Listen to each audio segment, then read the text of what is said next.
When you think of independent film, there's one name that just kind of echoes through the decades, right? Jim Jarmusch. But he's so much more than just a director with a cool, unique style.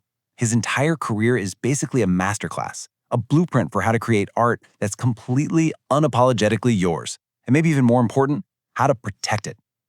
All right, so here's how we're gonna break this down. First, we'll get into that signature Jarmusch vibe, what makes his films feel so different.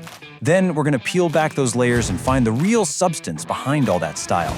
After that, we'll look at his actual blueprint for staying independent. And finally, we'll see how that same exact fight for creative control is still being fought by artists today. I mean, this quote from the Criterion Channel just nails it, doesn't it? Effortlessly cool. That's the feeling. It's that unmistakable atmosphere you get the first time you watch one of his movies, and honestly, it's the perfect place for us to start. So what exactly is this Jarmusch vibe? Well, you can think of it as a recipe with some very specific ingredients. First off, you've got these minimalistic stories. I'm not talking about big, crazy plot twists. It's all about the quiet little interactions. Then, you stir in a heavy dose of deadpan humor, that super dry wit that finds the funny in just everyday life. His films also breathe. They use these long, patient takes and a deliberate pace that just pulls you into the mood. And the final, absolutely crucial ingredient, the music.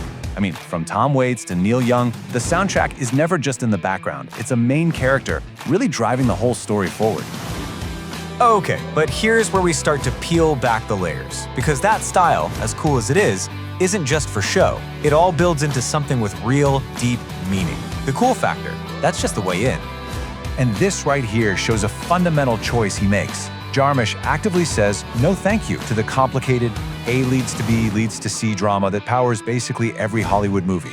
He deliberately turns away from all that to find the beauty in the mundane. You know, the quiet conversations, the long silences in a car, the simple moments of just being. For him, that's where the real story is. And it's through these quiet, ordinary moments that he explores some of the biggest questions in life. His films are just full of outsiders, misfits, drifters, people living on the edges, and he treats them with such genuine empathy, celebrating what makes them different and showing how these random chance encounters can completely change the course of a life. So, of course, this brings up the big question, right? How in the world does an artist protect such a unique personal vision in an industry that's built for mass appeal? Well, the answer is in his blueprint for independence. At the very heart of his strategy is a do-it-yourself ethos. And for Jarmusch, this wasn't just about saving money. It was a philosophy. It was about embracing limitations in order to protect his vision. There's this legendary story where the director Wim Wenders gave him a bunch of leftover film stock from one of his own projects. Jarmusch took those scraps, those leftovers, and turned them into his breakout hit, Stranger Than Paradise.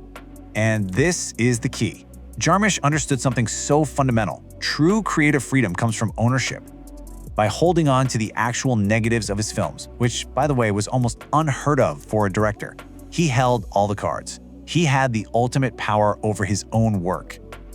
And boy, was that ownership put to the test.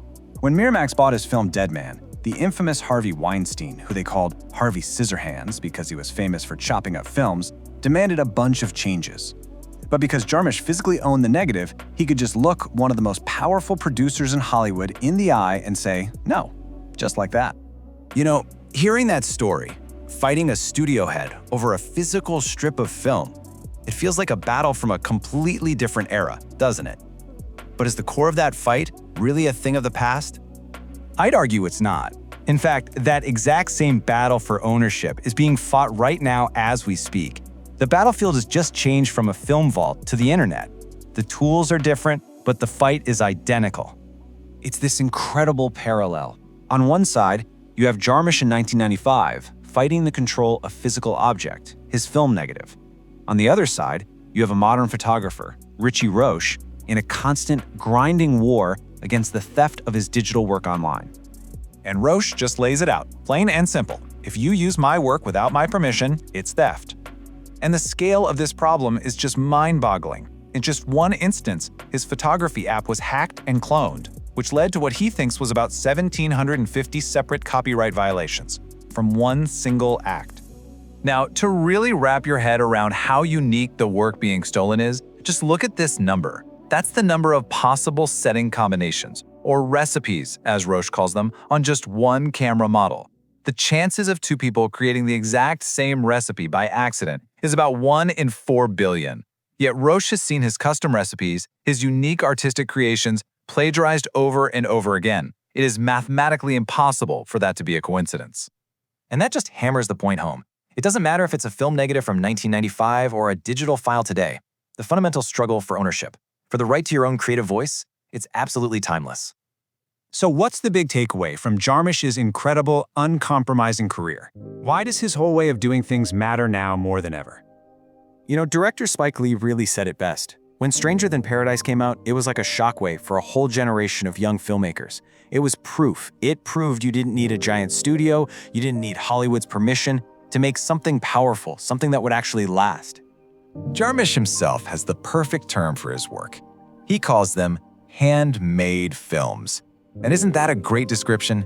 It really speaks to this personal, crafted approach, something that stands completely opposite to the slick, factory-made feeling of a lot of mass-produced entertainment. And that right there is the core of his legacy.